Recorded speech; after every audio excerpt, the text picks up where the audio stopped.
Have you ever wondered what lengths people go to in the name of faith? From rituals that defy logic to practices that push the limits of the human body around the world, people perform some of the most bizarre and spine-chilling acts, all in the name of religion. What if I told you there are cultures where the dead aren't buried in the ground, but hung high up on cliffs, or where a girl is worshipped as a living goddess until she hits puberty? Sounds unbelievable, right? Stay with us as we dive into the most unusual religious practices from around the world that you'll have to hear to believe. But before we dive into this fascinating exploration, if you enjoy discovering the weird, the strange, and the utterly unbelievable, make sure to subscribe to whatever world your ultimate guide to the planet's most mind-blowing stories. Don't forget to hit that bell icon so you never miss out on our latest videos. Now let's unravel these jaw-dropping practices. In the remote cliffs of China and the Philippines, there's a tradition that has survived for centuries. It's called hanging coffins. Instead of burying their dead, certain communities suspend their coffins on towering cliffs, believing it brings the spirits of the deceased closer to heaven and keeps wild animals away from their remains. These ancient coffins dangle precariously, a chilling sight for anyone who dares to look up. Meanwhile, in Tibet, the dead are given to the sky. Literally. In a ritual called sky burial, the bodies of the deceased are laid on mountaintops, left to be consumed by vultures. It's a practice that embodies the Buddhist belief in impermanence and the cycle of life, returning the body back to nature in the most direct way imaginable. And then, there's the Thaipusam festival in India and Malaysia. Imagine walking barefoot over scorching ground, your body pierced with metal rods and hooks, all while carrying an immense burden called a kavadi. This extreme act of devotion is done in honor of Lord Murugan, and for those who participate, it's seen as a test of faith and purification of sins.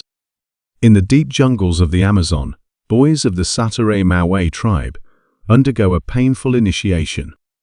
They must wear gloves filled with bullet ants insects, known for having one of the most excruciating stings in the world. Each boy must endure the bites for hours as a rite of passage into manhood.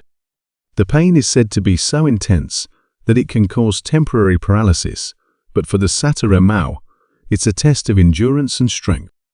Then we have the Kanamara Matsuri, the festival of the steel phallus in Japan. Yes, you heard that right. A giant steel phallus is paraded through the streets to celebrate fertility, with locals praying for safe childbirth and protection from diseases.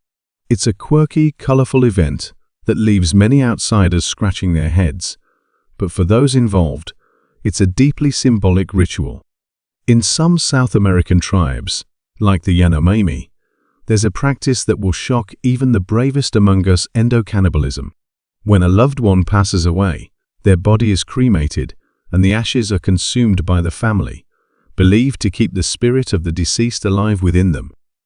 It's a practice meant to strengthen the bond between the living and the dead, though for outsiders, it seems more than a little unsettling.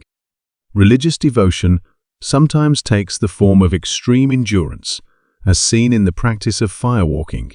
Across Hindu and Buddhist festivals, devotees walk barefoot over burning coals, proving their faith and resilience.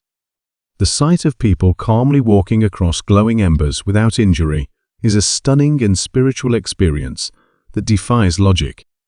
Another extreme act of faith is self-flagellation, practiced by some Shia Muslims during the mourning period of Muharram. Believers whip themselves as an expression of grief for the martyrdom of Imam Hussein, a revered figure in their faith. It's a visceral, bloody, and emotional display of religious passion that leaves onlookers in awe. And lastly, in the streets of Nepal, you'll find the Kumari, a living goddess. Young girls are chosen to embody the goddess Durga and are worshipped by the local community until they reach puberty. Treated as divine beings, they live in near seclusion, only emerging for important religious ceremonies. Once they menstruate, they return to normal life, and the search for the next Kumari begins. These practices may seem strange or even disturbing to some, but for the people who follow them, they're deeply rooted in tradition and belief. It's fascinating how diverse and complex the expression of faith can be across the world. If you were blown away by these unusual practices, make sure to give this video a thumbs up and share it with someone who loves discovering the weird and wonderful sides of the world. And don't forget to subscribe to Whatever World for more mind-bending content. Until next time, stay curious and keep exploring.